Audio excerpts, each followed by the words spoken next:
Hi guys, Jess Speciale here and you are watching Mum on Purpose. Alrighty, so one of the things that I love to do, especially around weight loss and health and all that kind of stuff, is I love to bust myths. Because we have been programmed, to think a certain way, to believe a certain thing, to believe a certain size, certain weight, all this stuff. And, I've just come across in some of my experience, with my own experience and also experience being a health coach, that so much of it is just not true. And I want to kind of set the story straight for you guys. And I want to start with telling you guys one thing you should do with your scales. The one thing you should do with your scales is throw them out. I am dead serious. You do not need scales. What do you need scales for? So that you can jump on, either get a mini lift in the morning if you maybe are super dehydrated, or maybe it's a different time in your cycle and you're a bit lighter, or you're bloated, it's again a different time in the cycle and you're a bit heavier, and that just ruins your whole day. You do not need it. The best guide to tell you if you're on the right path in terms of changing your body shape or becoming healthier, getting more energy, is in your clothes.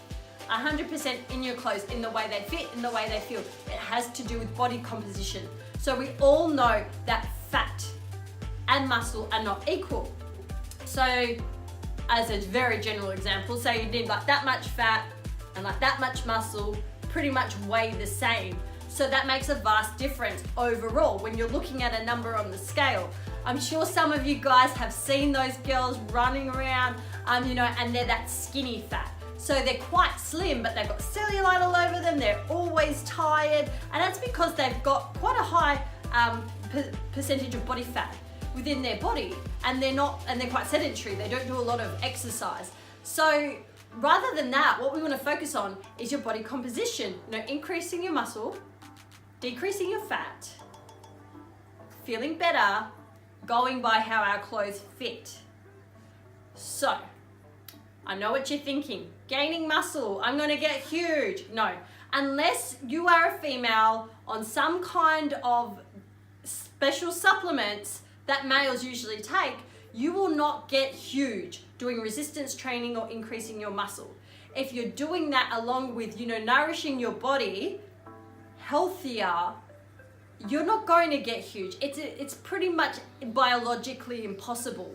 So the term tone up comes from, increasing your muscle mass, decreasing your fat.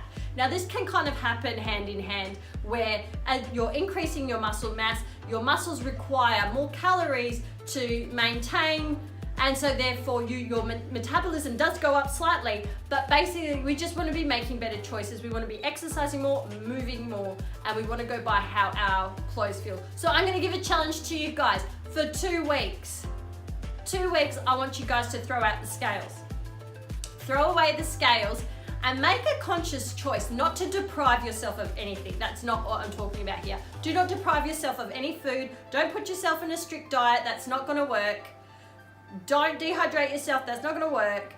All I want you guys to do is for 2 weeks, focus on food that's going to give you energy, and not like the energy in a packet like chocolates and lollies. Not that kind of energy. Not the energy that's manic, up and down, but like stuff like yes, I said vegetables, fruits, whole grains, proteins that are going to keep you fuller for longer, legumes, those kinds of things.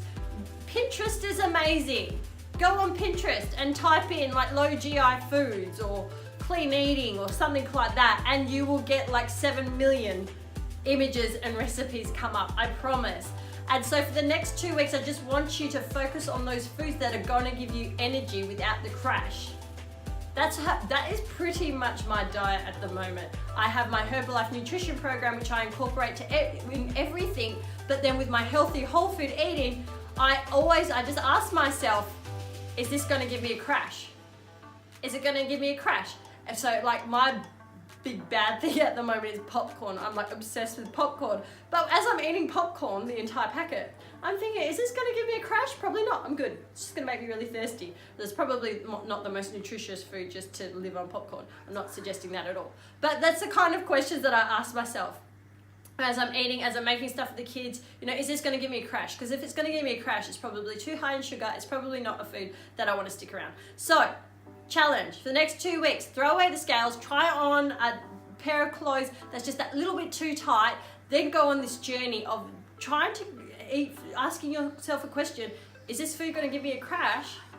And then moving that little, yes, move. You need to do some sort of exercise, and it does not need to burn calories. It doesn't need to be some app that you download for $1,000. All it is just walking around, just getting that little bit more incidental with your movement, you know, being more, what's that word? Deliberate. That's what I'm thinking of. More deliberate with your movement, and really focusing on moving because you enjoy it, not moving because as a punishment. Anyway, this video went a bit longer than I anticipated, but I just wanted to get it out there. You do not need the scales to give you self-worth. Honestly, a number is not defining you, and the quicker you can realize that you are not a number on a scale, the fact that, you know, there's a perfect mummy at school doesn't matter. If you're never going to be like, you don't need to compare yourself because of a number on a scale, if that makes sense. You know, you are worthy and you are good enough right now of feeling the best that you possibly can. So throw those scales out.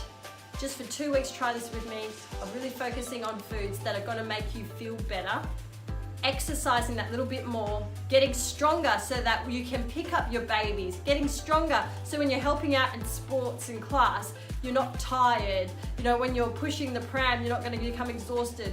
Just moving more intentionally, and see what happens in the next 2 weeks. If you do this challenge, please leave me a comment below on your thoughts. I really want to know how you've gone, because I love this. I barely use the scales anymore. The only scales I use are my Tanita scales, which give me all of my instructions on my body fat, my hydration, my metabolic rate, and all of those numbers, because they're the kinds of things that I like to look at if I'm weighing myself at all, but that's very, very rarely these days. It's not my usual once, twice, 3 times a day ritual that I used to do.